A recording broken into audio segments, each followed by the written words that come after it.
Hello and welcome to Smitty's.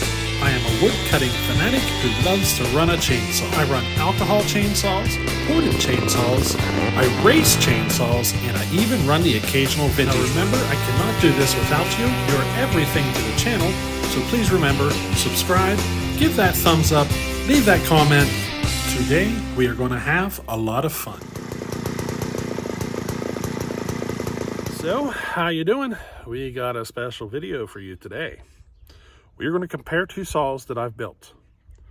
One of them is the Husqvarna 55 that I'm sending down to Bodie's event. Ported up, ready to go.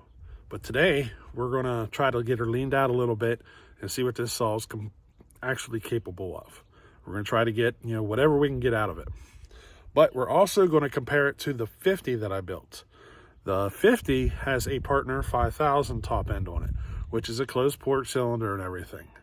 But we're going to make a quick comparison between these two saws. We're going to run the exact same bar and chain on both saws. Now, this is a brand new chain, so I set this up to run the steel 23 RS chain because I'm fairly certain that's the chain Bodie's running at his event. So I want to make sure I do the test on that chain. Up till now, I've just been running a semi-chisel that was old, and let's just say it was performing less than perfect. But, today we're going to give her a try on both saws, same chain, bar, everything, and see what happens. But stick around to the end because I'm going to talk to you about the difference of these two saws, the differences in the porting, and the effort put into it, and so forth. Alrighty, so I hope you enjoy this. Let's get started. We're going to fire up the 55 that we're going to send down to Bodie's, and we're going to work at getting her tuned and get her performing to the best I can possibly get it to perform it. Alrighty. Oh, on a side note, this should not be the final rendition of this saw. We got one more modification coming. I'm waiting for it to come in the mail. It is a complete custom 3D printed part that we're looking to put on this saw. So we don't know if it's going to help performance, but we're going to try and see if it works. So there is still more coming on this saw. Alrighty, so now let's get on with this. Let's make some cuts between these two saws. Alrighty. Now while I'm getting this thing fueled and oiled up and everything, I want to mention that I made these videos several weeks ago for you. I am not releasing any of these videos until after his little event. It's kind of a little race competition so you can build the best 55 kind of thing. And this is the one I'm sending. This is going to be the best one. Highly doubt it. There's some people out there that really know how to turn up a saw. So, you know what I mean? This is what I'm comfortable with right now. And we'll see what she does. But if you've already seen the racing on his channel, I'm waiting to release these until after he does his little competition, because we're going to debut this saw, all his first cuts and everything on his channel. And then you're going to come over here and get to see the progress through the build, all the port work, all the troubleshooting getting up to this point. I think I'm on the fifth cutting video right now, and I know I got at least one more to do. So, it should be kind of interesting. Alrighty.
Alrighty, so 11,000 to 11,500 RPM seems to be about the best I can get out of it.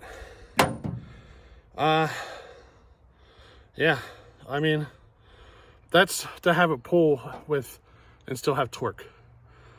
I could lean it out more if the wood was smaller and easier to cut. Get it up there closer to the 12,000 RPM. It would do it, but the wood has to be just right for the condition. For me to cut this wood with this chain and this stuff and everything, it's best to keep it tuned to where it's running probably 11.2, 11.3, somewhere between the 11 and 11.5 range. So, you know, saw runs fantastic. Little finicky at the idle. You got to keep the idle turned up a little higher. Does the job well. But the guy who actually owns the saw wanted to get a custom 3D printed part for it and try it out. So that's all we're waiting on now, is to get that, and we'll do another test with that, and then we'll see how it goes from there. So what do you say we get this bar and chain on my 50 with the Partner 5000 top end? Keep in mind, this 55 is what, 54 cc, and the 50 is 49 cc. So the one we're going to run next is 49 cc, but she's turned up a bit hotter. Stick around to the end, and I'll kind of explain the difference between the two builds. All right?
All right, so there we go. The 50 here, she's turning pretty consistently at 13,200 RPM in the cut. Those couple of cuts, I think there were like 3 cuts at the end there. That piece of wood was kind of knotted and pretty nasty. She dropped down to about 12.9. But otherwise, normal cutting, 13,200 RPM in the cut. So, considerably difference in speed. Almost exactly 2,000 RPM difference between these two builds. Now, you know, and one thing to consider here is this 50, it is 49 cc, where the other one is 54 cc. So it's smaller even. Now, what's the difference between the two saws? I mean, they are built almost identically. It's just one of them is turning faster than the other.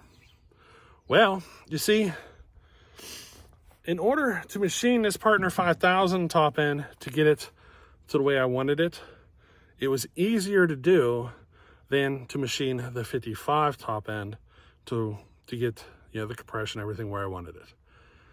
You know what I mean? There's just something about that cylinder. It made it a little easier to machine.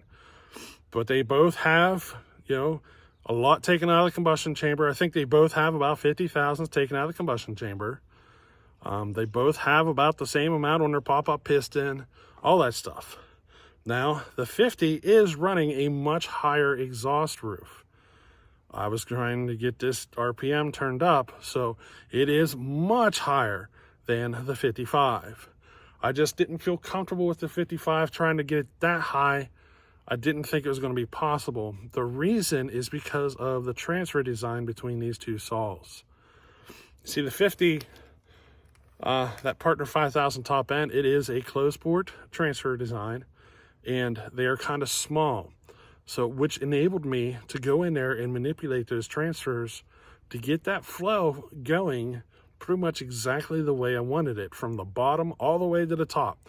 I was able to do anything I wanted pretty much to get that flow going exactly the way I wanted it. Now, the 55, because of that open transfer, it's big, it's huge. And you don't really want to do anything about it because it's just how big it is. It's just too big to be able to get in there and be able to grind that and manipulate to control how the flow goes through the transfer.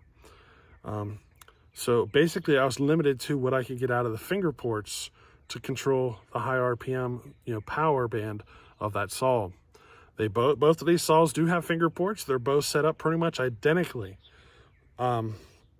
One other thing here to consider is the 55 is running a timing advance, not much of one, just a couple of degrees. But this 50, it's still at stock timing. I have not adjusted the timing on it yet. So I've just been waiting to get kind of a decent chain for it. But anyways, they are both running the same carburetor, identical setup. They're both running a 372 carburetor. The intake is modified, the same technique on both saws. So I ran a new impulse from the transfer just above the flywheel into the carburetor. So we got a completely new impulse system set up and everything. So both builds are very, very similar. The mufflers are different. So the 50 just has a big hole in the front, which I'm going to be changing that. I actually ordered a new muffler so I can change that. It's going to get this muffler. This is basically what I'm going to call my new signature muffler mod for my race type saws. This muffler actually does flow more than the ones that I cut the big hole in. I can tell because the saws go just a touch leaner whenever I do that. And all I got to do is fatten it up just a tiny scribble, and she comes right back to where she was. So yeah, definitely a more open muffler, but I'm calling that my Angry Man muffler. That's going to be my Angry Man muffler mod, and I'm just going to kind of do that on all my race builds. I'm sure somebody out there is going to see it and try to do it again, do it and copy it or whatever. And I wouldn't even say copy, because I'm pretty certain I'm not the first guy to do this. I'm just kind of turning it into my own little signature. So but anyway, there's differences between these saws. They're both running, pretty much everything else is the same. For the most part, it's those transfers. The having the ability to get them flowing exactly the way I wanted them to is what enabled me to turn this up. Now, this build, this 50 with the Partner 5000 top end, this is a classic build. It was popular back through like the 80s and stuff for racing, and which is one of the reasons I decided to go with this setup. And I can tell you that I'm still a little shy of what those racers were running back then. Last I heard, they were tickling right around 13.7 in the cut with these 50s, with this Partner 5000 top end or whatever.